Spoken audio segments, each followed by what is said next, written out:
So this is more of a technical move video than a musical one, so I'm going to try and keep it as short as possible by speeding through some of the musical things that we kind of already know. Um, we have a bass, our chords, and basic drum beat, one of my clips. And what I want to do is I want to add a pad to kind of fill in the gaps and layer on top of that piano. So what I'm going to do is duplicate this track. I'm not going to bring my insert because I want a totally different instrument. If you do that, you can always just change the instrument. I'm going to call it pad. I'm going to insert, expand. I have decided to quickly use, actually, I think it's in polysynths, trance beat best. Yeah. All right. So it's a pretty heavy sounding pad. Something about expand is you can turn on and off certain elements. This particular pad is made up of 2 sounds. So I just want this big sweeper sound. I'm not going to get into too much about that, but there you have it. I'm also going to explain one thing, that when you use this effects 2 knob or the effects 1 knob, you are sending this sound to built-in effects in expand, and I'm going to turn those off. I could also just turn down the knob, but I just don't want to have any effects. Okay, you don't need to do that. That's just what I'm doing on this sound. And for the pad sound, I'm deleting one of these because I'm going to do it to 1 and then duplicate it. I don't want to have these stops. So I'm going to extend, and especially if you choose a softer pad sound, I think having the sustain of the pad is kind of cool. Okay, so that's the basic pad sound. Now what I'm going to do is I'm going to duplicate this track. This time I'm going to include the insert because I want the same exact sound.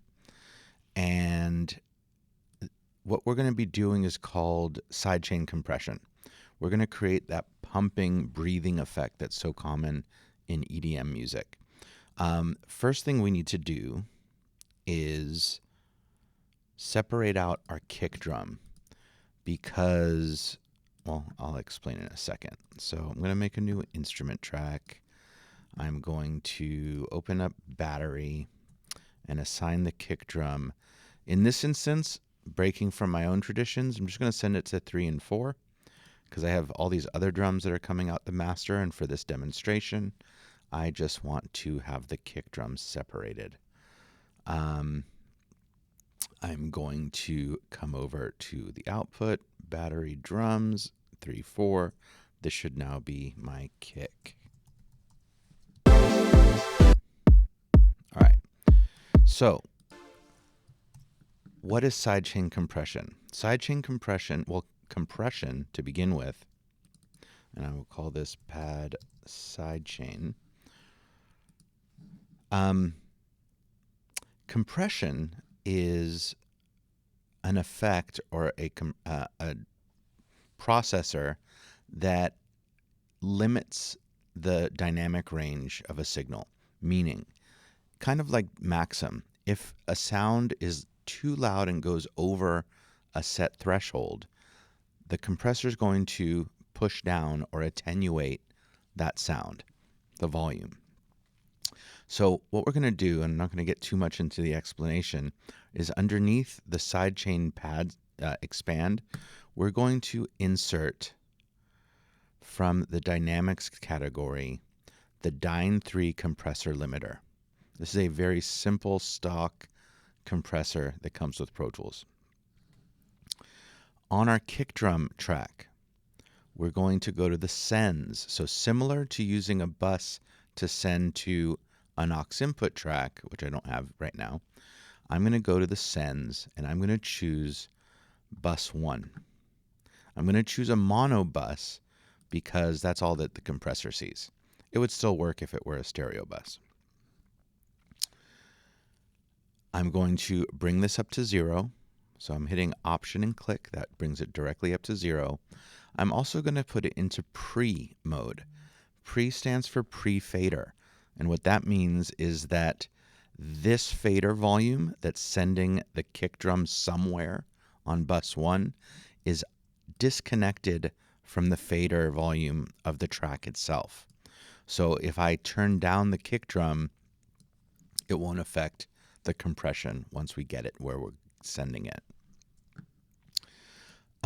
So really quickly, before we kind of do the effect, if I play this pad through the compressor, you will see some red light pushing down. This is the attenuation, the volume reduction happening to the sound. Threshold right here is the level, this orange line, the level after which the compressor starts doing what it does. So if I were to lower the threshold, you're going to see much more volume attenuation, and it should go down in volume. All right, so I can essentially really push it down hard. Some things about compressors. Very common, or essentially in every compressor, most, I should say, not every, you're going to see a ratio. This is how much attenuation, once the signal goes above the threshold, how much is it getting pushed down? So if it goes over by 1 decibel, it's going to be pushed down by 4, essentially. So I am changing this to 4. Attack, how quickly does the compressor hit the sound? Release, or I should say, how quickly does it engage and start pushing down? Release, how long does it hold on to it before letting go and letting it go back up to regular volume? So if I were to slow this down, this is basically not doing anything.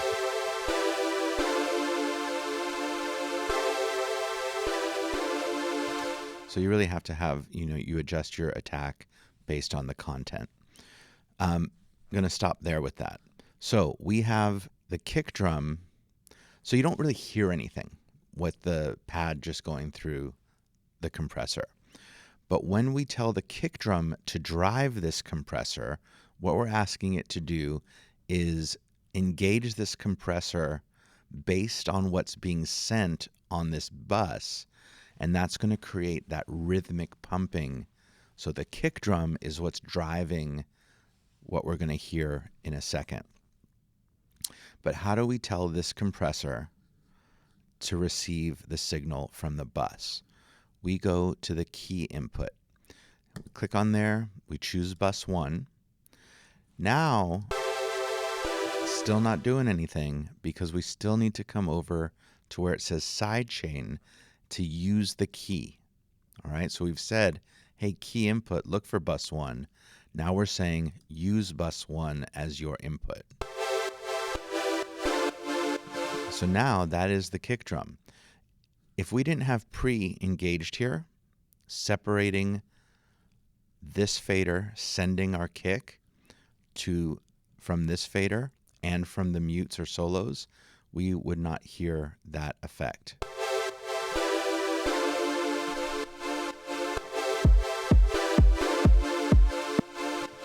Okay, so what are considerations over here?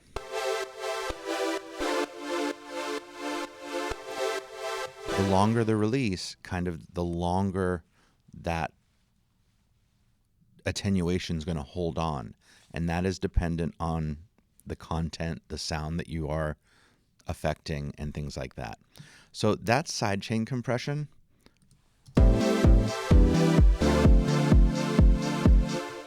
And the reason that I did it like this, and I'm suggesting that you do it, is I don't want this sound all the time.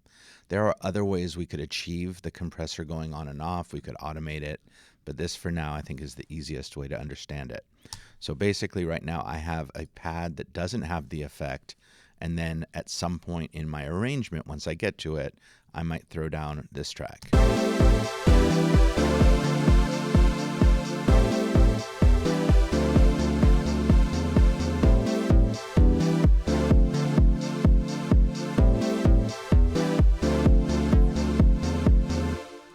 All right, I adjusted my threshold because I felt that this was getting a little bit too hot or too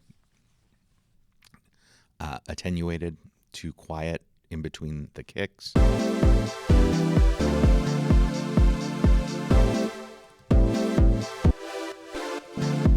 All right, so when you finish this up, please solo the sidechain pad